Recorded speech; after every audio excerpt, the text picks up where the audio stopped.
Hello everyone! Welcome to the Imperial Holonet. I'm GID123, And I'm Bradley during Tilly's. and today we are going to do the first of our Star Wars book reviews. Well, it's the first for you, Red, because I already did Plagueis with Ian.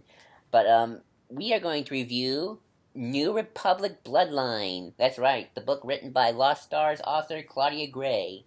Set 6 years before The Force Awakens, and, yeah, Wait, 60? what? What did you say? I said 6 years. I thought it was 5. Yeah, I Huh. said 6. I remember 6, hearing 6. It doesn't really matter.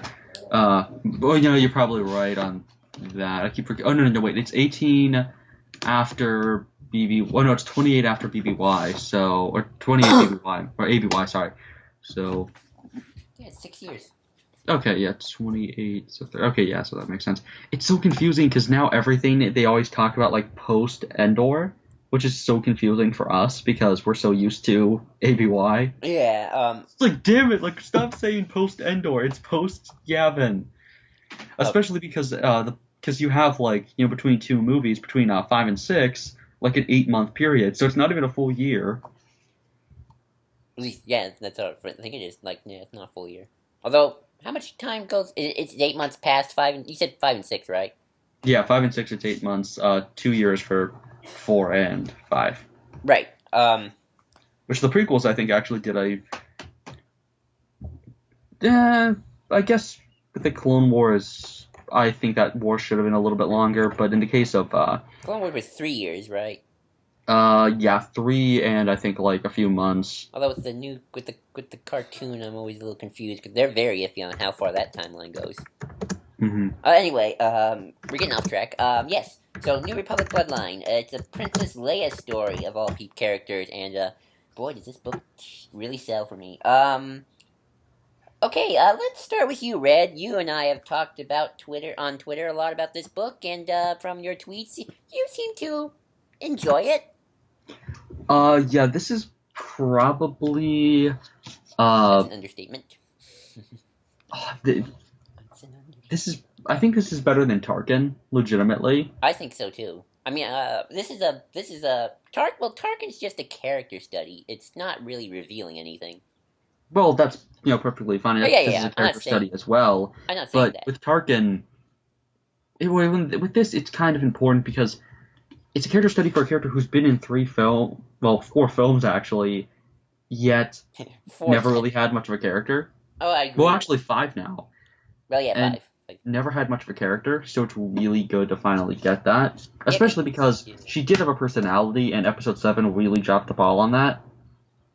Yeah, that's true. Well, She has like one snarky line in all of Episode 7. that's oh yeah, one's not lying. Does she have any good lines in deleted scenes? At least not yet. Well, they didn't show us the deleted scenes with her. No, they had one deleted scene of her. Only one, but I think they cut the speech and her finding out that Poe is injured or something. Right. But yeah, I agree. Like, I'm gonna say this, and this might be a little controversial here, but knowing a little, I don't know much, but I really like this new direction they're going for Leia, just as a character. Because the weird thing for me is, in terms of the old Legend stuff post Return of the Jedi, I never felt like the characters got old. And I know they did, technically, because when you go 30 years, they got old. But I guess I could never picture it in my head, because we never saw them old as these characters.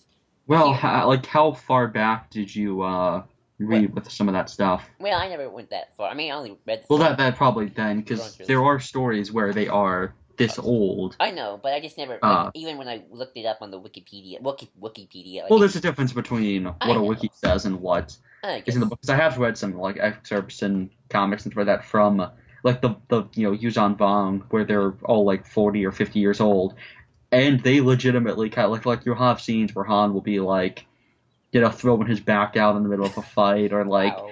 Luke will be like struggling at times when he's like in his 60s, and he's like, now I know how Obi-Wan felt. Oh, God. It's like it's really good in some cases, especially with the Fate of the Jedi stuff.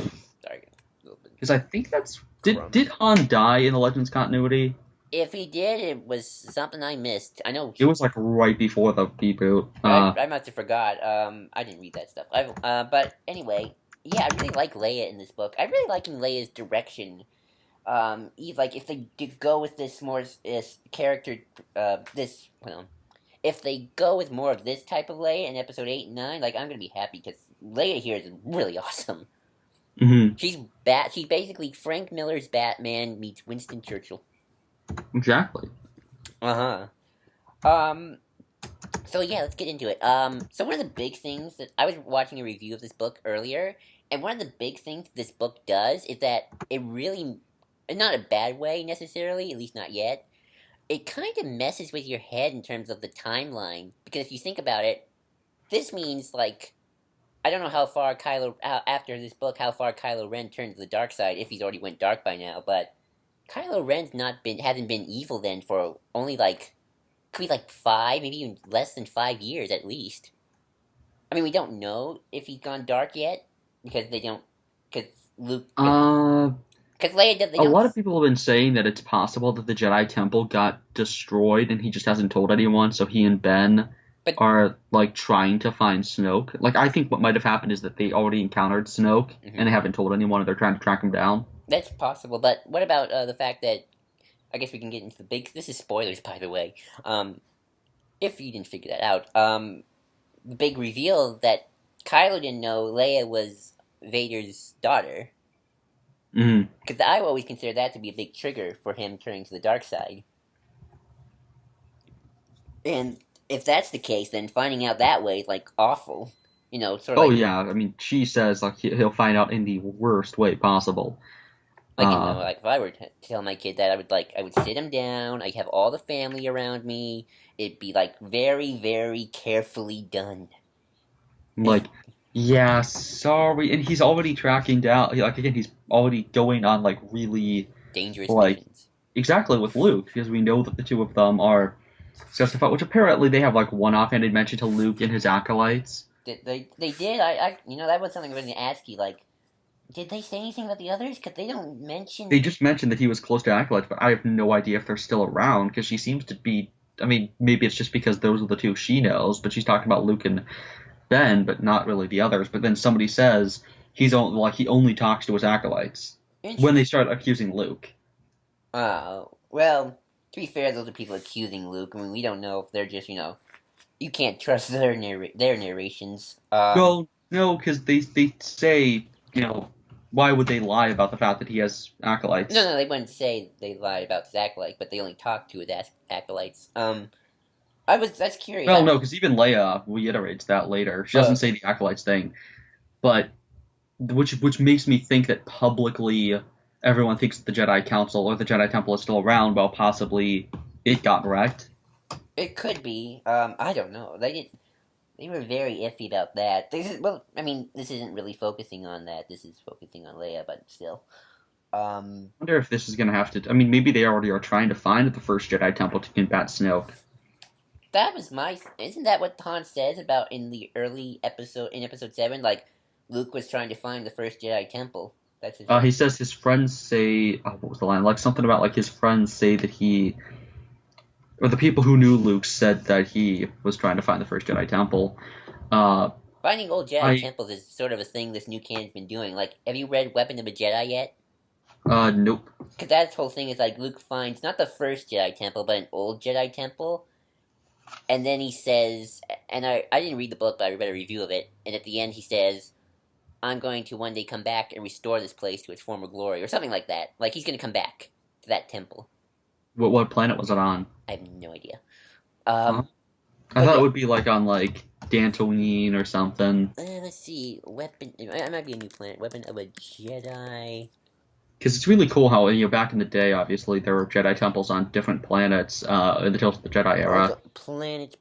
Let's see. Let me go locations. Hang on. Wikipedia. Come on, silly thing. Oh, miscellaneous weapons and armor, sentient species. Alrighty. Temple of There's a Temple of Edith, but I can't tell if that's that's the place or not. Ilum system there as well. Anyway. So back to the. But Ilum's there too. Ilum was in that book. But yeah, what's really interesting is to have a Leia who kind of explicitly never trained to be a Jedi. Right. She's aware of the Force being involved in a lot of her actions, but she doesn't use it necessarily. Right. It's sort of like she can feel it, she knows it, but she's focusing on the politics. By the way, I love the beginning of the book when they do a dedication to Bail Organa. That's just. Oh, that was great. He's really involved in this book, and it's awesome. Oh yeah, I mean, one of my favorite moments is which is kind of sad the same way because I think it's like it could have been done in such a sweet way. It's not against the book. I'm just saying it's Bale's like little holographic message explaining to Leia who she really is, which I love because Oh, that was a great scene. which I love because I love the idea of Bale was gonna one day tell her the truth. And especially the fact that like when everyone keeps going after him, that she finally like listens to all the message and like hearing him talk, and then she just starts crying and like finally breaks down after all this crap. Yeah, I was a little surprised that she was going to quit at first, but then I thought, well, politics does break you to a point where sometimes you just gotta give up. I mean, just gotta, Isn't that what happened when Dala was being a bitch? I don't remember. I just know Dala quit after she lost a big campaign and gave it to Pelion. It's like, here you go. I'm done. I reunified the Empire. It's your problem now. Pelion out. I mean, Dala out. Dala out. Please. Can't help this. But yeah, She's like, I'm gonna go and bitch about how horrible the Jedi are somewhere else. and play with my Tarkin toys. Oh god. She has pictures of Tarkin everywhere. Well, I would too, by the way. Yeah, I mean, I have pictures of. Well, I only have the book cover. Well, speaking of pictures of Tarkin, I guess, unless you had wanted to say more about Leia, want to move on to one of the most interesting characters in the book? Casterfo? Yeah, Casterfo. Now that's a character, because at first I didn't like him at all. Oh, he was a total asshat at first. I know. Like, he was just generically evil, which I think is the big flaw with the book early on is, and it gets really good by the end, but like, for the first like 5 or 6 chapters, the Centralists are kind of just generically corrupt, evil people, and I don't know if that's supposed to be like a thematic thing of this is the way Leia sees them, or if it's just that Claudia Gray was having trouble coming up with, but like was slowly getting more accustomed to writing their viewpoint. I don't know. That's a good question, because Claudia Gray can do very good with making the bad guys look like the good guys. I mean, Lost Stars is pretty much, you have a character who's who's the protagonist as part of the Empire, and they don't come off as generically evil. They have like code and honor and stuff, and they go into. It's interesting that this book is very anti-Empire. She's the opposite of Karen Travis. Karen Travis. It's funny though because both of them have a very pro-military kind of approach in this because Leia becomes a vigilante by the end. She becomes Frank Miller Batman. Like that's like the best way I can describe it. Just Batman in general. That's true, but maybe less psychotic. I don't know. Well, yeah, so she's Batman in general. That's true. A psychopath.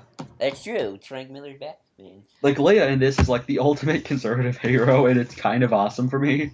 Oh, I bet.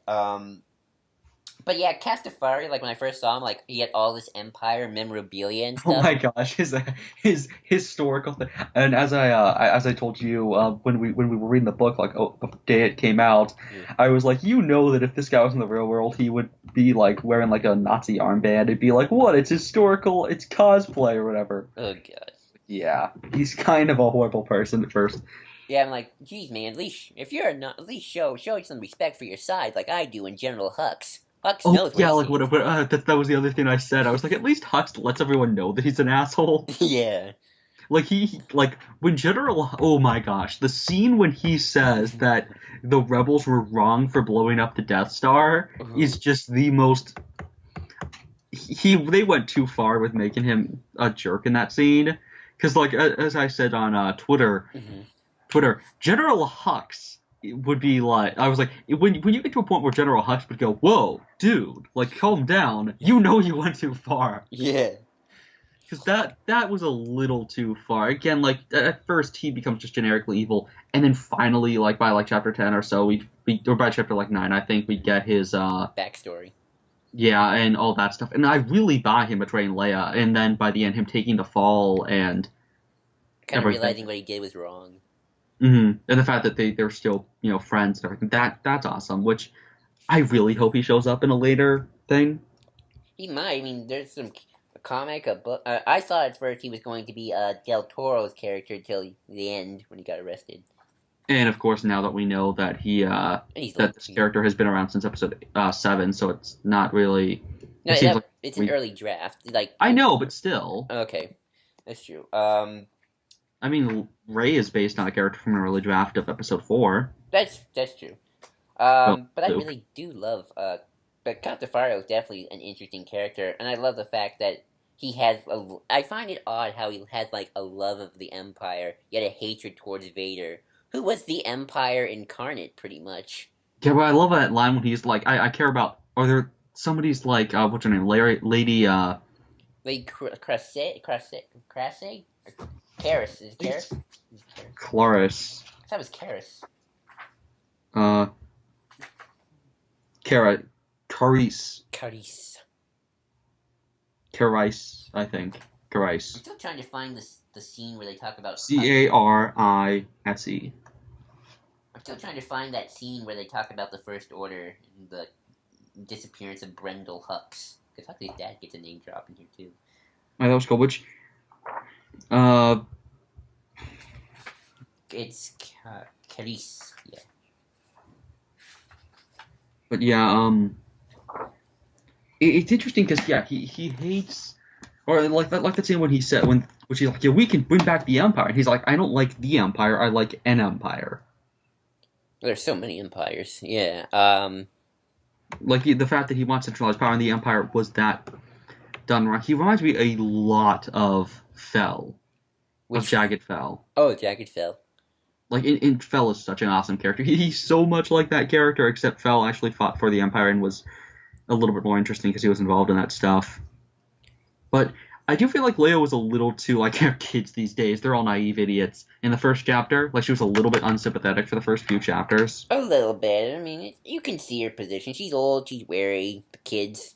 I don't like the kids either. So I would be like Leia in that situation if I were old. I know, but the problem is I don't buy Leia being that as much of a kind of bigot towards the Centralists as she is at first. Like when she says, like you'd look good in an Imperial uniform, that was a little too far, which of course Castro calls her out on, and she apologizes for that several times. Yeah. I just don't buy Leia breaking her composure like that necessarily. Yeah, I guess. I'd buy her doing that after he makes the whole Death Star thing. Oh, that's def. Oh, I would totally. That'd probably be a better place to put it. It was like earlier that chapter. Like just save it a few pages and it'd work. Yeah. Let's see, what else? We actually get some insight into Leia and Han's relationship. I'm surprised they were still together, even though their marriage is like, I don't want to say their marriage is breaking apart, but it's definitely unhealthy, probably, because they haven't seen each other in a long time. Mm-hmm. It's not a very stable one. Especially when your son's with Luke, Han's managing a speed racing company, pod racing. Is it a pod racing team? No, it's space. And of course he's also running on the side a whatchamacallit? Freight company? Some shit. Yeah. Delivery. Legit business. I'm sorry I'm going all over the place with this book. I like how they mentioned Mon Mothma here a lot. Like, she was the only person keeping the Republic together. I really wanted to know why she was sick. I remember. Well, maybe that will come about in Aftermath. Well, I remember actually the funny thing in the old Legends canon that they had her get sick because somebody like threw a drink at her face and it was like filled with poison. So maybe something like that's gonna happen. Yeah, like she was chancellor for a long time until somebody like threw poison at her face, like a drink. Like somebody would like throw wine at you with like an insult, but instead it had like poison. So that was interesting. Do you want to bring something up, Red? I'm just kind of, moseying through the book here. I'm all over the place. I feel like I don't have much of a cohesion. Greel, the resistance kids, Oh yeah, my favorite characters from the book, Greer and Sea Striker, Sea Striker. I had to look up. were awesome. I had to look up who Greer was again because there's like three different Greers, in Star Wars universe apparently. Ooh, so anyway, think about the populist versus centrist argument. While I do agree that, I feel like it should have been a little more balanced because there are points you can agree with the centrist. At least I think you can. It's only when they start, being all imperial and pro first orders when like I start going, okay, maybe I wouldn't be on your side. Yeah, I mean they do a little bit of a good job of showing that the populists are also cowardly at points, but Yeah. yeah, which uh the fact that this kind of has a lot of parallels to European politics from like the I think of it more as federalist, anti-federalist a little bit more. no, because dude, the napkin incident. That's true. What Bombings. is that a real world? What is that parallel into? Come on. Oh yeah, the Archduke Ferdinand's assassination. I'm not sure. No, dude. I'm sorry. It's been a while. Historical important attempted assassinations on a parliament building. Let's see. The gunpowder plot. I don't remember the gunpowder plot. Remember the November. How do you not know that? I don't study ancient, the old, uh, European history. I'm very specific of what I like to study about. Napoleon gun. Gunpowder plot of 1605. Oh, here we go. The gunpowder plot of 1605. The Jesuit treason with a failed assassination against King James I of England, of Scotland. Guy Fawkes. Guy Fawkes Day. You know what that is? No, I never heard of that. I don't study Don't British. you remember the 5th of November? 'Twas Gunpowder Treason Day. I let off my gun and made them all run and stow all their bonfire away. Hey, the 5th of November, and I can still hold on, but that's an older one. I can't find the more current. Well, speaking of the napkin incident, that came from Ryan Johnson, so maybe somebody. Exactly, which I think is going to be paralleled.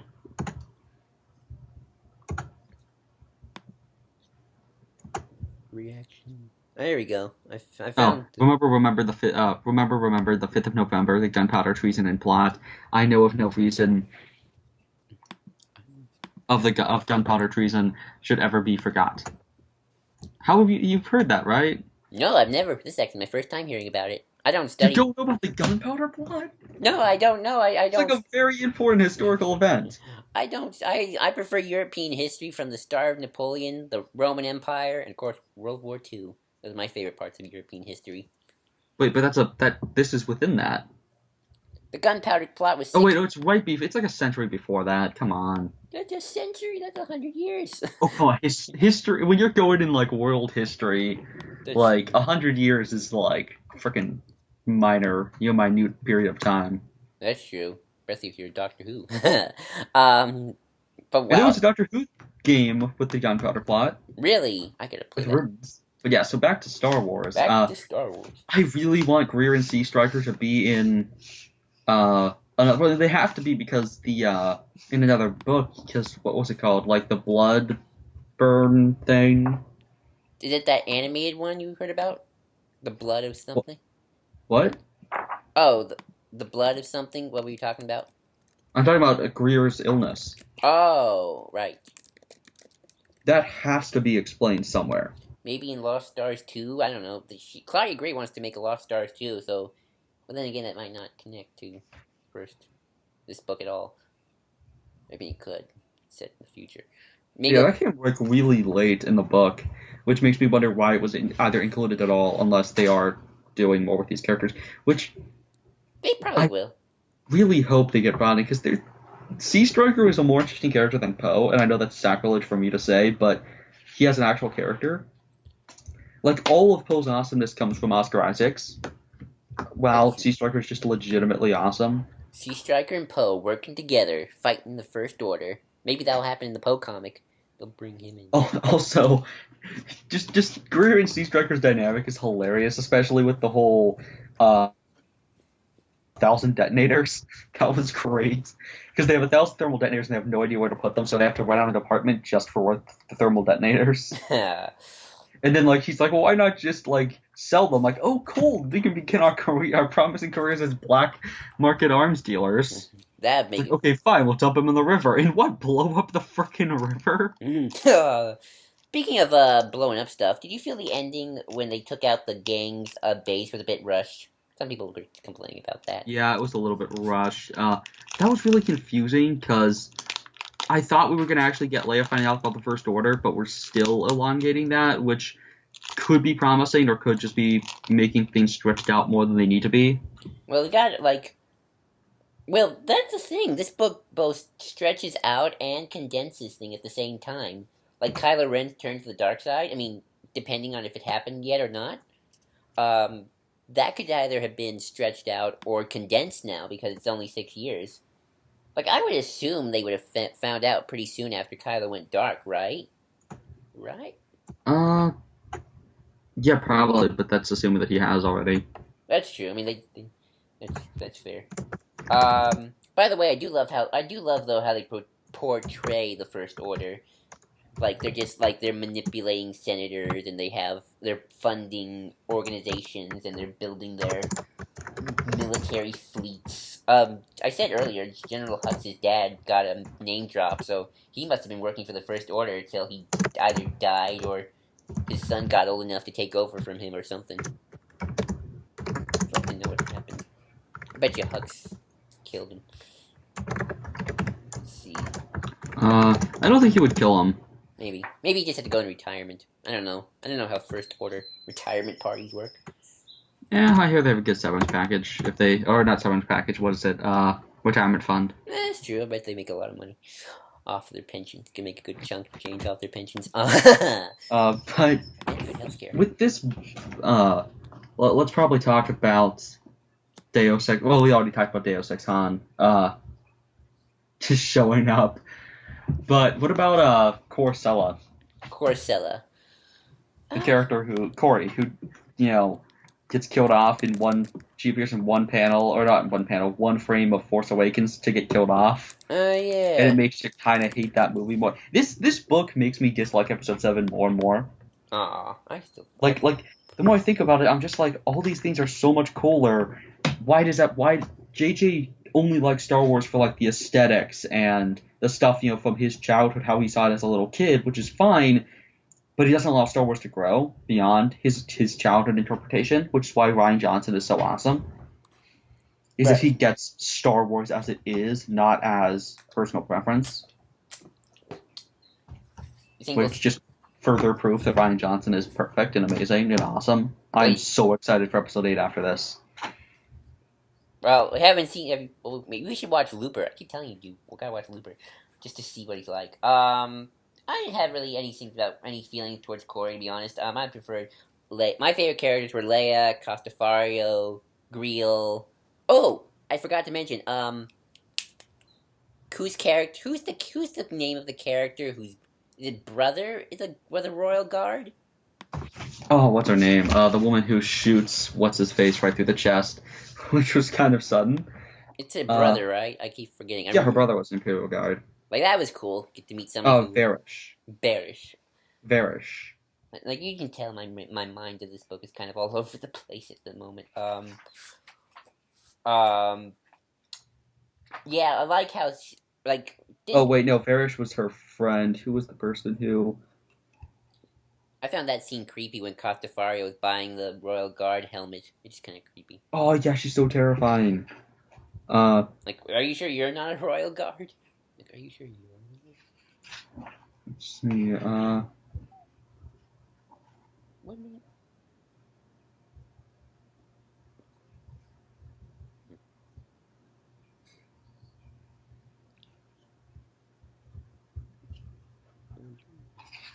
hold on, keep talking. But yeah, that scene was creepy. Like, just her going on about how her brother worked for the Emperor. Oh, here it is. What page is it? Oh, no, we're not.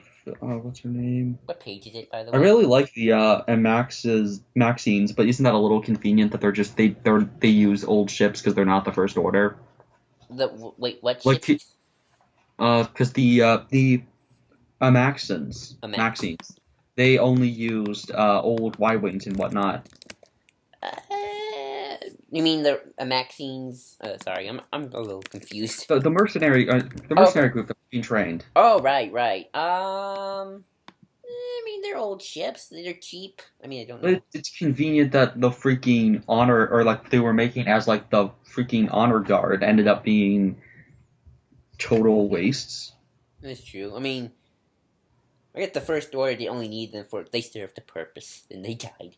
But Um. they even say that they were supposed to be like their initial attack force. So why?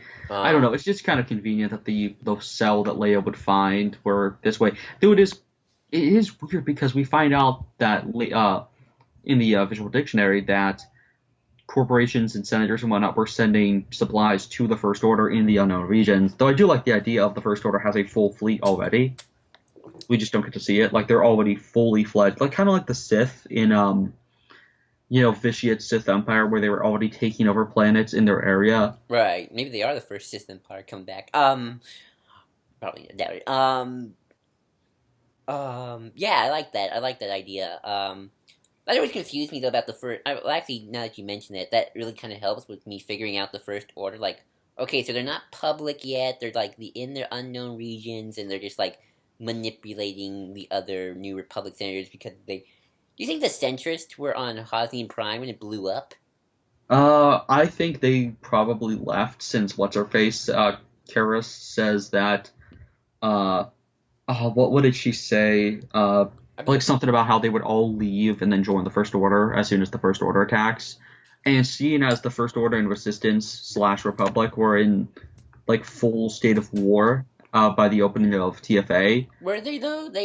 Yeah, Because I remember reading in the visual dictionary at least that the novelization goes by this too. New Republic doesn't want anything to do with the First Order. They just want to focus on trade yeah, routes. that's the point though. They ignore them. Right. That doesn't mean that the Resistance was fighting them though. Right. I knew Like, resistance. because look at like the Poe comic. They know of the First Order. They're fighting the First Order. So Leia seems to, Leia isn't surprised when Star Destroyers show up and stuff like No, that. I mean I know the First Order. I mean the Resistance was. I'm talking about the actual New Republic fleet. Well, they clearly did as well. Okay. The point is because remember in Before the Awakening how they knew of the First Order, they just weren't allowed to fight them. Oh, okay. Because remember when Poe encountered them Right. and how he and his friends took down those TIE fighters, and then they were like, okay, then they saw Star Destroyer, and they were like, okay, these guys are trained. They're like, you told us they were just militia group that was untrained, that was just Imperial sympathizers, and They thought they were uh, skinheads, but instead they got this letter S. and they said, and the superior says, leave that off the report. Right. Like they know of the military knows about that, and in fact, doesn't that military guy tell Leia about Poe?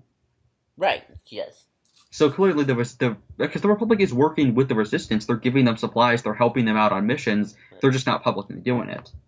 I want. It makes me Everyone curious. knows about the First Order. It's just that they publicly are just a small bunch of rapscallions in the mind of the Senate. Right. It makes you wonder now how the First Order revealed himself. Did Snoke come on like a big broadcast one day That's and what just I say, want to know. I want to see Leia's "Today"? reaction to the fact that the Empire is back. Like I want to see it to be like how Korriban gets taken back in KOTOR or SWTOR, where like just all of a sudden Imperial ships just show up. Right. Well, that's the thing. Like, is the First Order as big as when the Sith Empire came, or are they still medium sized? Are they small? Are they big? Like, what do you think the Oh, I book found the name. It's Hadrassian. Hydrassian? Hadrassian. Hydrassian. From Daxum 6, I think it is. Yep. Aureliz. A female human who served the Galactic Empire prior to the defeat of the Baljep coup. Brother with the Royal Guard. I have the Wikipedia page with me. Because wasn't she was an ISB agent, remember? Right. The good job. Yeah, which may tie in with Terex and the fact that they got a lot of ISB agents currently working for the First Order. Well, they have a well. Hold on. Sorry, I had to burp. I was reading some like little snippets of like stuff from Bloodline, just to remind myself. And they said how pretty much the First Order was found by the remnants of the Imperial Navy, Hmm. which may lead to my theory. Maybe the first leader was a Grand Admiral of blue skin and red eyes and black hair. Or maybe it's albino Thrawn from Rogue One. You never know. That's true. Don, as I call him. I call him Don because it rhymes. It's Thrawn's albino brother. Don. Don. Or not Thrawn. I don't know. I call him Don. I think it just Faux Thrawn. full throat. Fawn. Fawn. I like Fawn. Fawn's a good one. Fawn. But yeah, I'm trying to think of what else to say. Like, What did you think of the fact that Ryloth was involved in this? oh yeah, I remember that. I was like that. Oh yay, Rylos finally got the independence Cham was fighting for. Because Rylos, they don't want to be part of the New Republic or the Empire. They want independence. Dang it. Yeah, the Twi'leks get on my nerves so often. I like how Because they always beg everyone to help, but then immediately when they help, they're like, "You just make things worse." It's like, then why'd you ask for help? yeah. Oh, that reminds me. I like how they bring in the Hutts into this. Like they say, because Leia killed God. Wow, the Hutt Slayer thing was awesome. Because they brought in they brought in the fact that because Leia killed Jabba, the Hutt's influence in the planet that they were going on waned, and that's why these new guys keep coming in. Which makes sense that the Niktos would take over. My only thing is I really wish somebody would make a reference to the Black Sun with the exchange. We know Black Sun still exists. Exactly. Well, it might not exist anymore. I mean, No, it definitely does. oh right, it always exists in some form. Oh, I forget. Because it's in Clone Wars. Right. Well, that was 30. Well, it's still. Do you mean exists as in is still canon, or exists as in is actually active at this time in the exists doc? as it's still active. I know it exists Oh. as it's still canon. Yeah, the thing is, well, it depends on what happens with Darth Maul in the Maul novel, really. There's gonna be a Maul novel? Oh, no, sorry, the Ahsoka novel. Oh, that's right. The Siege of Mandalore. That's true. Wait, who's? Oh, right. Oh. Yeah, that's tough. But yeah. I really like the stuff with Padme. The references to her. I thought Leia researched her. And like when Leia makes a reference to the so this is how Liberty dies with thunderous applause, which I like the whole first senator thing. Mm-hmm. It's not nearly as cool. I mean, Karis or Karis or whatever her name is not nearly as great as the Fast Galactic Empire for Peace and Secure Society. This helps, guys. With thunderous Musical applause. Musical cue. Da da da da da da. With thunderous applause. I love Vale's face when she says that. Mm-hmm. Oh yeah, and that's He looks like he's just gonna throw up. It's kind of like that ending shot of Attack of the Clones where he looks like he's gonna barf. Yeah, he just shame. But I like that because that's like I think Natalie Portman's one of Padme's few good lines in the prequel trilogy. That's my favorite line of her. Good in the other episodes, I think. What? She's Padme's a decent character in episodes 1 and 2, I would argue. Aside from the some of the stuff in episode 2. Episode 3 really hurt that character. Yeah, she didn't get anything to do. Like she's just there to give birth to Han and to Leia. She can give birth to Han because Han's awesome. Just kidding. And cry because Anakin is breaking her heart and choking her out, literally. Like yeah. But yeah, I love how I love. It gets really terrifying when they start talking about how Vader would have had kids. That was terrifying. Oh, I don't even want to think about that. But we were like, because nobody thinks about actually still nobody knows that Anakin Skywalker is Vader. Nobody mentioned that. Not even the book. Nope. Oh wait, no. He does say Anakin Skywalker was Vader. I keep forgetting that because they say that Vader didn't show up on the records until after Skywalker was going to put it. It's confusing because I don't know what's canon and what's not in terms of like knowledge people had.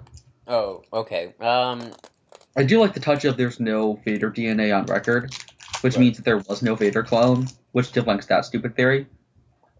And it also kind of debunks the theory of Rey being Luke's kid, maybe. Oh, we should talk about that because yeah. Well, I did think of a way, but it's very convoluted and nothing makes sense because it all deals with the mother. Because we don't know who Rey's mother is.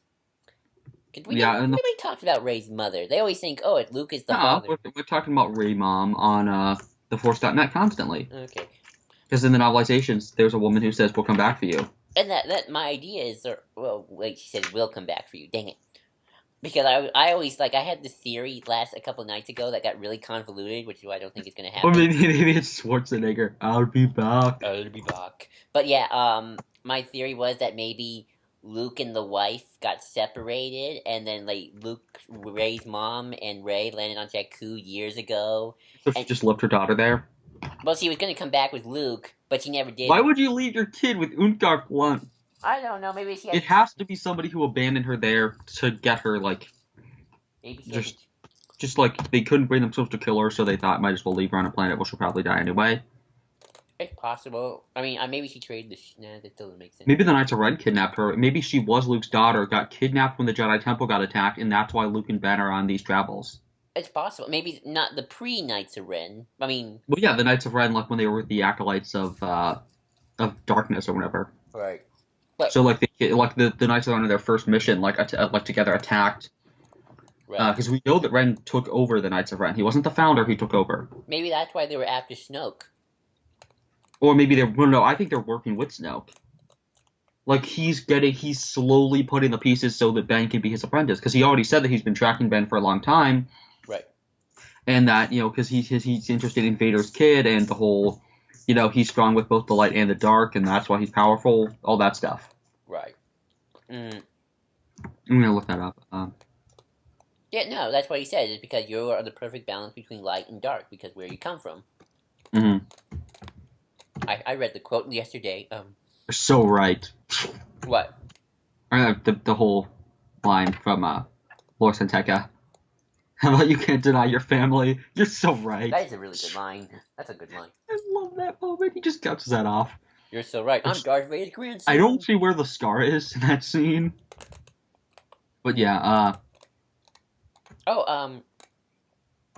back to Vader, I like how Leia has this, like, come to the Force moment of maybe Vader, while he didn't do good things, maybe there was a reason why he turned to the dark side for, like... Oh, that was great. Like, she doesn't forgive him necessarily, but she does understand. Maybe not understand. Would you say understand? Definitely understand. Mm-hmm. Yeah, but understand. She doesn't know the specifics, but she understands, at least in general. Yeah, and I like how she also mentions how Vader tortured her in the Death Star. Oh, yeah, which I think isn't as good as Splinter of the Mind's Eye. Mm-hmm. But the whole touch of him actually being her father is terrifying with that. I mean, it's again, Splinter of the Mind's Eye does a lot of this stuff that the new canon's been doing.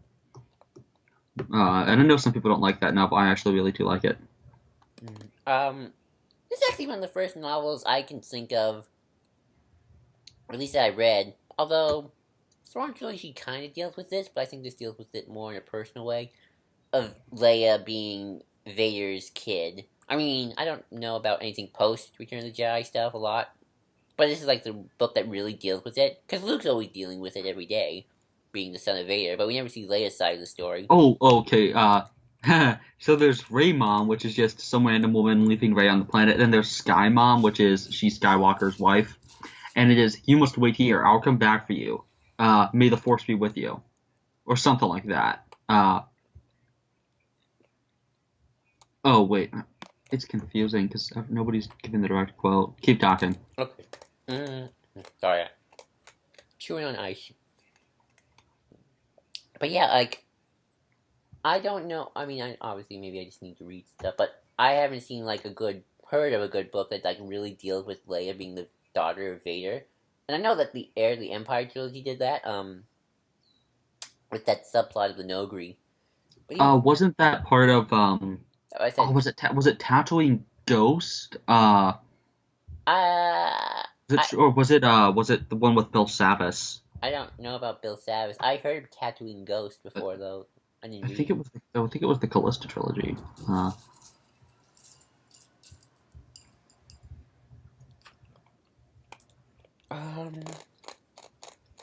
I can't think of anything, but yeah. I'm kind of running out of things to say right about the book. You want to think we should wrap up, or do you have anything else? How do you not have much to say? That's a freaking massive book. I Let's talk more about the actual politics of it. Oh, I guess that's a good point. I don't know. I mean, it's a massive book, yet it's so well written. Like, it's not like a Lucino book that's kind of like wordy. It's like Lucino books are wordy as all heck. Tarkin less so, but still. This book is very easy to read. Like, I got through it pretty quickly. Mm. Oh, and I love all the stuff with uh, they get through scenes really.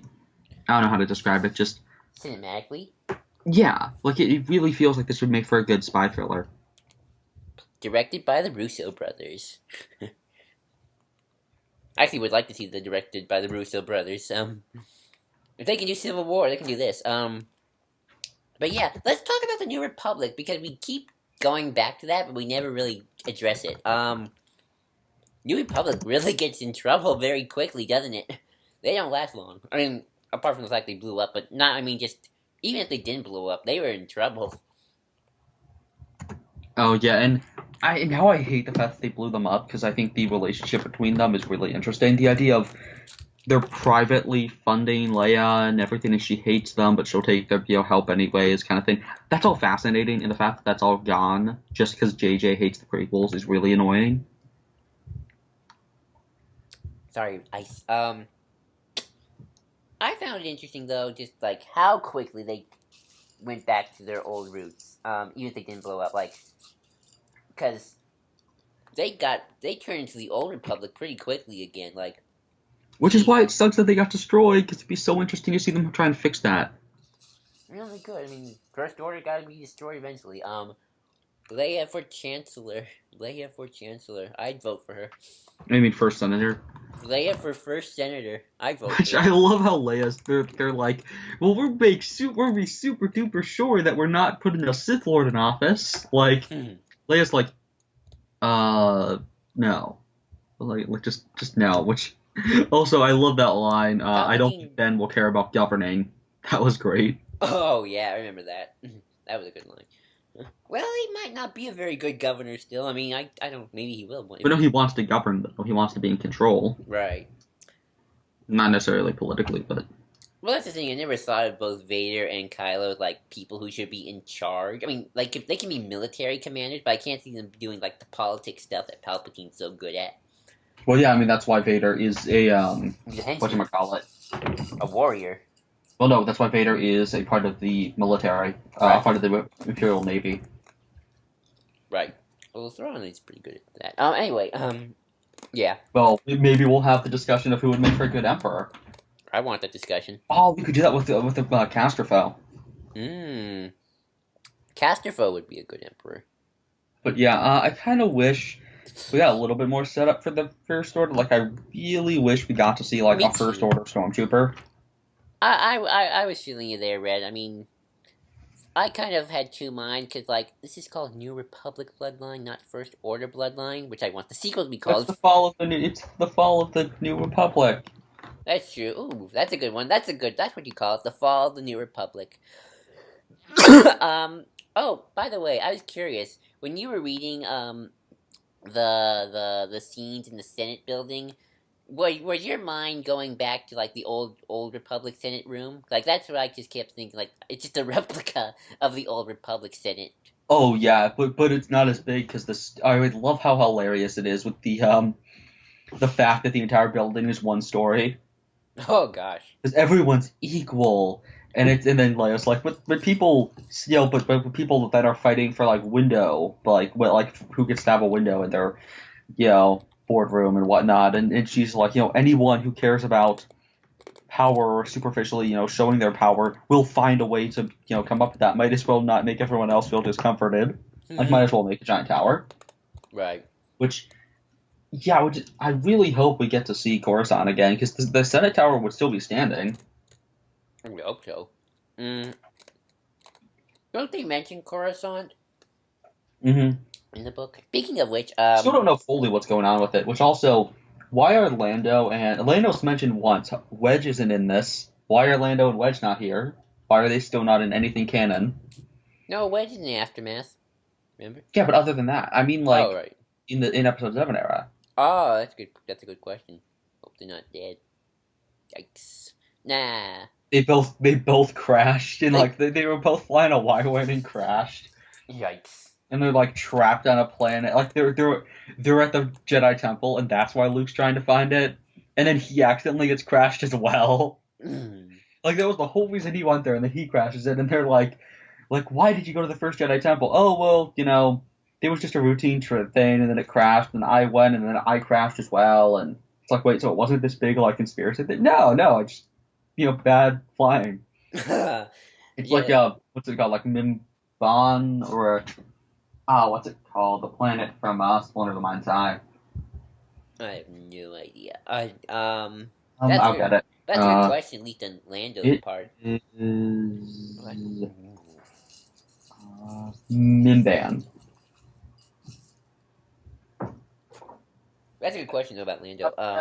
Right now, that's what's good about having my bookshelf right next to me. Mhm. I have my books all over the place. Actually, there is something I wanted to bring up. Hosnian Prime has been the capital still for a long. They act as if Hosnian Prime's been the capital for a long time, but I remember in the visual dictionary they said they rotate capitals every year.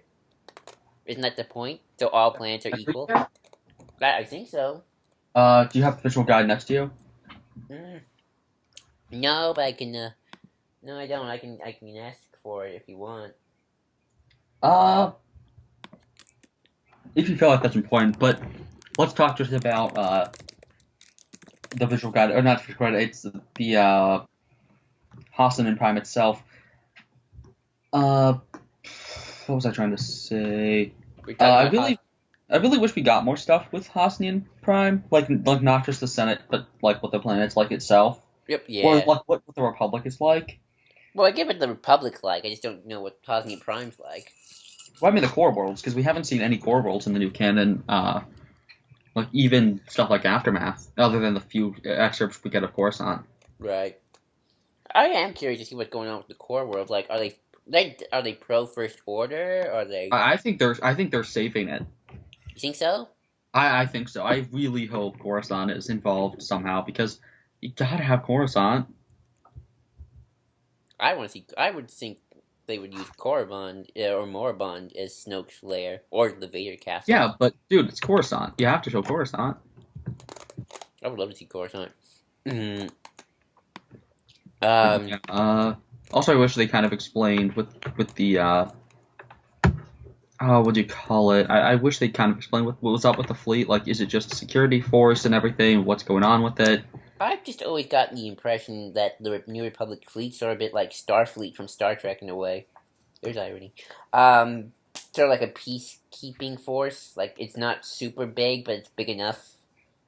They're just hunting pirates, which I just want to see what those people do after Episode 7, after, Hosnian Prime gets destroyed. As well as, like, this book, especially because Sea Striker and Greer were so awesome. Mm-hmm. Now, like, I'm just upset. Like, I really want to read more about, like, the Resistance and stuff like that, but as much as I love the Poe book, it's still kind of just Imperials versus Rebels. Well, I think that's because that like you book... don't. Because what's great about the Resistance at the end of this book is they're so angry. Like, they're so angry at the Republic and at the First Order and the state of the galaxy. They're not just a bunch of Because what's really interesting about the Resistance is, the rebellion was an evil empire, and then there was nowhere else to go. You had to either be part of the evil empire, or you had to be oppressed, or be part of the resistance, or part of the rebellion. Here, they have a full-fledged government that they can join, and the empire, and they still choose to rebel. That's fascinating, and it's not really talked about in anything else. Everything else, it's just, there were a bunch of, cool, rebels who, rebel and everything against, the evil, First Order. Like, it doesn't come across like here, they're a vigilante group. There is a republic. There is a full-on government there's a Batman that they gang can work with, but they choose to fight both sides, really. Even though they're working with the Republic in a way, they still are on their own. They choose to be completely isolated. Well, would they fight with the New Republic forces if they had to, do you think? I Like think if they they had had to, like but it, like they would attack if the New Republic was like interfering in whatever vigilante stuff they would if into. the New Republic tried to stop them, they probably would fight them. All right. I don't know if they think about it like Jason Solo's blockade of like Coruscant or whatever, or not Coruscant. What was it? Chiss space, I think. Uh huh. You know when they had to kill their own people. I don't remember that story, but I think I remember Oh yeah, something. yeah. When Jason fell to the dark side. Oh, okay. Uh, There are lots of stuff happening. Hold on, let me find it because I think about it like this quote from Wedge from during that story. Let me see. Well, that's a good point. But yeah, Well, the thing about the Poe book is that I think that was written had to be in production before this book was written, right? yeah, I think so. Because Before this book was finished, it was like probably still in its drafts. right, because here's a fun fact. In Rebels, there was an episode that Champ Syndulla came back, and while nothing contradicts Lords of the Sith, interesting part is that episode was written before Lords of the Sith was even an idea. I think it was before it was an idea, or was before it was written. Because you know how production is, you write the episode like a year in advance for cartoons. Mm-hmm. So like that's probably another reason why the Poe book. I don't want to say it doesn't match up because it just doesn't focus on those elements.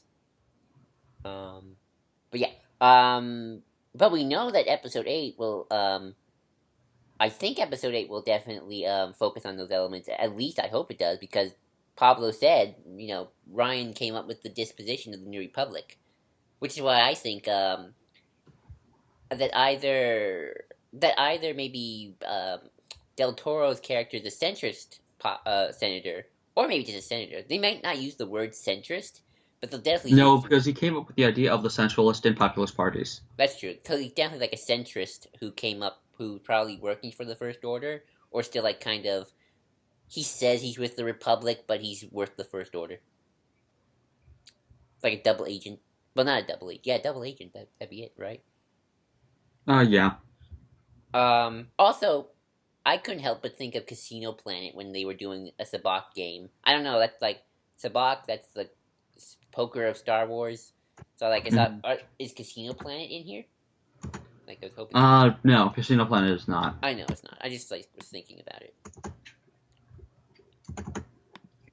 What was the name of Jason's rebellion? Jason's Rebellion? I don't remember. Let's see. Jason Solo's Rebellion. Shoot. He didn't come up with the rebellion, did he? I know he took over the The rebellion that fought him second. Just the rebellion that fought him. Wait, look up Second Hold on. Galactic. Yeah, I looked up Second Galactic Civil War. Okay, yeah, I found it. Keep talking about the thing. But yeah, I was really hoping that, it was the Confederation. Trying to find a line. But yeah, keep talking about the thing. Oh, right. But I was hoping that maybe Casino Planet would be in this book. But yeah, I still don't know if that planet's going to be important or not, but I think after the fan response to it, they have to make it vital. Casino Planet? Mm-hmm. Oh, right. Mm-hmm. It's Casino Planet. Everyone loves it. Oh, right. It's become like the Star Wars planet right now. Casino Planet. And Space Horse. Don't forget Space Horse. Maybe Space Horse was in the book and we didn't know yet. What else to talk about? Let's see. I love the first. I do agree. While I miss the lack of First Order, I kind of like how they're in the shadows. I love the shadowiness of the First Order. I just wish we got like a scene of one like talking to somebody, almost like Palpatine. Or like more like maybe them talking to Hux or Phasma. See old Hux. Like maybe they're. Well, that's what I mean. Yeah, because they wouldn't talk to Palpatine. I mean, or Snoke. Snoke, I think, likes to be in the shadows. Anything you want to bring up again? Like, timeline-wise, theories, excitement? No, I got it. The Second Galactic Civil War.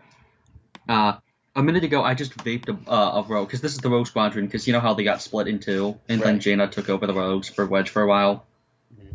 And so it was just like Jaina, Wedge, and like 3 rogues against like the entirety of the Republic military. Mm-hmm. Remember? Yeah, I love that. Jaina and Wedge against the galaxy. That's awesome. Look, so a minute ago I just vaped a rogue. I did too, rogue leader. A Duros named Lindsay, a good man.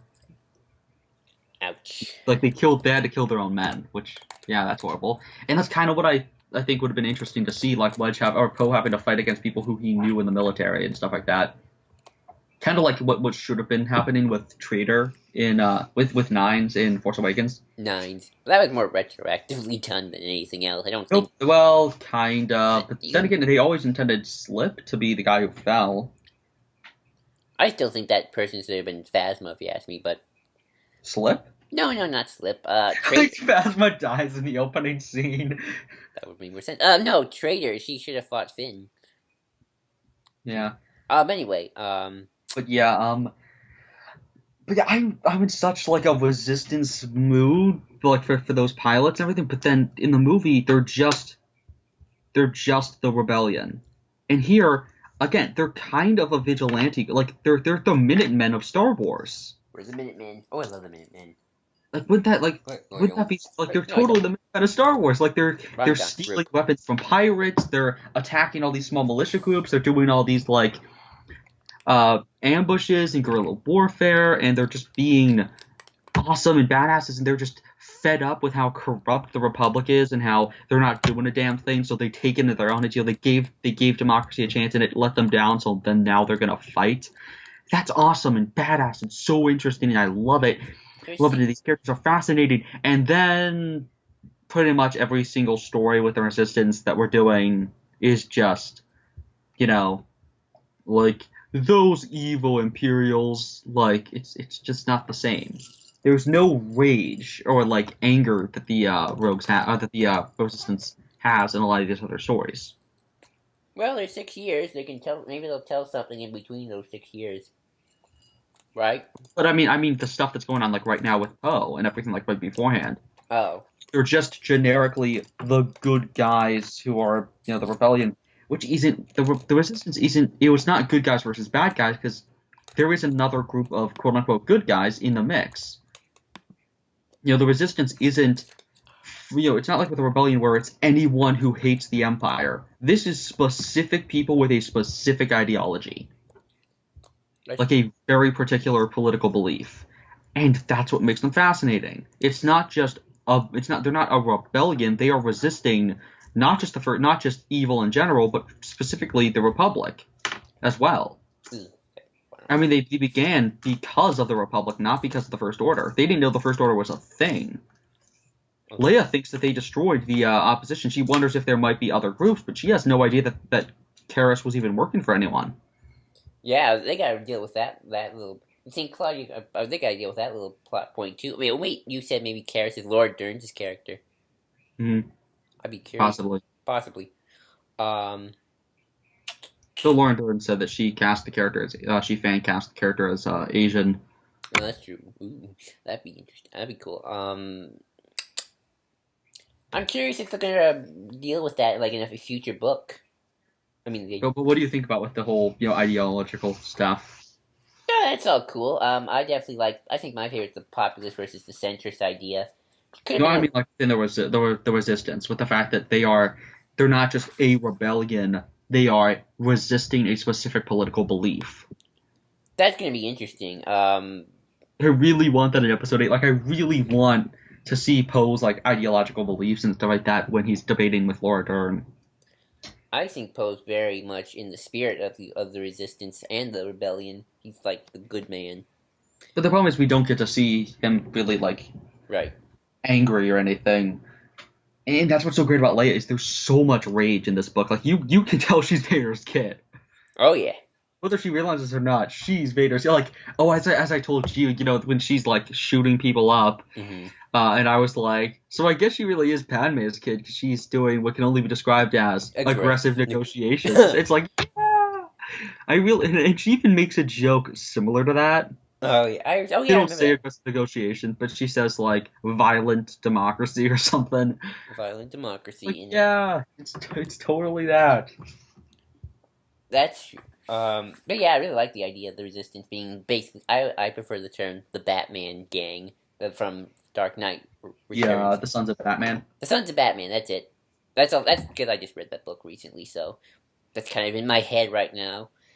I don't know, but Claudia Gray would make Frank Miller proud. Imagine if Frank Miller wrote this book. Oh God. Uh, or, but yeah, I really want to see more of this stuff, and we're getting stuff currently with the Resistance, but not interesting stuff. It's just a New Hope again. Because I mean, my problem always with a lot of stories with the Rebellion before the Empire comic, and of course its subsequent series Rebellion, was the Rebellion. Rebellion was just generic freedom fighters. There was no ideological beliefs that were being explored. They were just people fighting against the generically evil Empire. There wasn't really much, not anything more to them. Yeah. I wonder if Rogue One will deal with that stuff too. Yeah, I think. Well, yeah, Rogue One, because the characters seem to be in it for themselves, and probably will have to, learn to care about a cause and everything. Well, It's gonna be Star Lord, and Jin's just gonna at the end be like, maybe we can learn to give a shit, or like for once in our lives we can give a shit. and then they start singing "Ain't no ain't no mountain Oh yeah, like it just high." ends with them flying off, like with the curling Corvette They hold blockade they runner, what do you call it, Tantive 5 or 4 just flying no no off, and no no it's no no. They have to confront Vader, and then someone does a dance off, and Vader just looks at them. and the Vader just breaks their neck. Yeah, Poor Star Lord. duh, poor Star-Lord. Which the fact that Palpatine's like tentacles or not tentacles, like are all over this book is awesome. Tendrils. Tendrils, Yeah, tendrils. Don't you mean tentacles? I said tentacles first, and then I was like, oh, we're tendrils, whatever you want to call them. Yeah. I love it when they mention Palpatine all the time. Tendrils, because Palpatine is totally a Naudian. A Nautolan. Nautilus. Oh yeah. That's just a species. Yeah. Kind of running out of it's weird. I feel like there's so much to say yet I can't think of We've anything. done this like the day after, because we both finished this the day after it came out. Yeah, that's my bad. I should have had one fresh in my head. Well, no, it was awesome to read through it like again, it was less than 24 hours for me to finish this book, and it was amazing. I'd take a few days. I think it took like a day for me, maybe two. I'm a slower reader. Latin at school. The book's actually a pretty easy read. Thank goodness. Um, Claudia Gray is probably now one of my favorite Star Wars authors. No, I mean, for me, I think in terms of just recent books I've read, I think the only Star Wars books that I think are better than this are Shatterpoint and Darth Bane. Well, I haven't finished Darth Bane yet. No, I haven't done Shatterpoint. Have you read Shatterpoint? No, I haven't done the Shatterpoint either. I'm doing the audiobooks. I want to review Shatterpoint. Well, I'm getting to Darth Bane. I'm about to start Roll of Two, Yeah. which, yeah. I thought you said a couple days ago this was your favorite EU novel, though. Yeah, it is my favorite new EU novel. Oh, new EU novel. Okay. Yeah, new EU. Oh, okay. Come on. I thought you Path just of said. Destruction. Path of Destruction is too perfect. Oh, okay. I would definitely say that as well. I would almost argue you should read this book if you want to get into the new EU. Read this first. Well, read it anyway if you want to get into stuff. Yeah, I mean, Dan will love this book. Oh yeah, Dan would love this. I think Dan, Eric, they both love this book. I know he's been reading all the novels. Right. And yeah, this is definitely better than Aftermath, that's for sure. Well, everything's better than Aftermath, dude. Better than Before the Awakening. Better than even Tarkin. It's really, really good. I think it played to your. I just want a sequel ASAP. Mm-hmm. It's so weird because like I'm not used to reading novels as they come out. So like I always have to like with Star Wars I always have more to read immediately after, and it's so weird to not have that. I don't know. I read very sporadically, so yeah. But with this new canon, you've been picking up most of the books as they come out. Yeah, pretty much. It's so hard to wait because we don't even have an announced next book for Claudia Gray to write. I know she wants to do Lost Stars too. what you. About those characters. Yeah, about the Lost Star character. Yeah, it's probably not your book, but I really want to read the next Bloodlines thing. I hope we get a Bloodlines continuation. That'd be awesome. I really hope she's writing the unannounced character novel or catalyst for Rogue One because we don't have a writer for that. Right. She didn't say. Who's writing the Ahsoka novel? We went over. We did that with. She's not hers. That's for sure. The Ahsoka. It's a young adult novelist book. Uh, Is uh, A.K. Johnston. E. E.K. Johnston. I don't know who that is. Oh, they got a cover. That's cool. Oh no, that's just the art by Dave Filoni. Yep, that will be interesting. I hope We'll review that one too. Oh, we'll totally review that within like the day it comes out. Yes. But we will get through these quickly. It's like you wait for months and then we'll probably finish them within like a day. Yeah, that's true. They're not hard to read. I mean, I want to. We need to start reviewing everything new Star Wars that comes out. Right. We're starting to do the comics as they come out. We'll do. We'll go back though, folks. We'll go back. Oh yeah, totally. I mean, you need to. You're about to finish Darth Bane or starting Darth Bane. Right. Yeah. So I was talking about new Star Wars on this. I love it. It's awesome. Video was good in this. Play was awesome. Politics is awesome. Everything's awesome. Everything is awesome. Yeah, that's all I can say. Like, this book I've been waiting for a long time when it first came out. I mean, it was first announced. Like, I knew this was the book I wanted to read, just from the fact of where it takes place. And it did not disappoint. So yeah, your final thoughts, Red? Yeah, I guess. It's just amazing and one of the just best reads. It's something that's hard to talk about, but it's such a good read. I can imagine we're going to be talking about it after the podcast, and we'll start thinking of stuff to say. Yeah, I'll probably add that stuff in the description or something. Yeah, because I had that stuff with like Dark Knight Returns as well. Well, that happens all the time. You think you do a podcast, and you finally start thinking of things afterwards, and it's like, you should have mentioned that. But yeah, good book. I recommend it to everybody. So until next time, I'm JID123. I'm Red Leader Antilles. And we are signing off. Take care.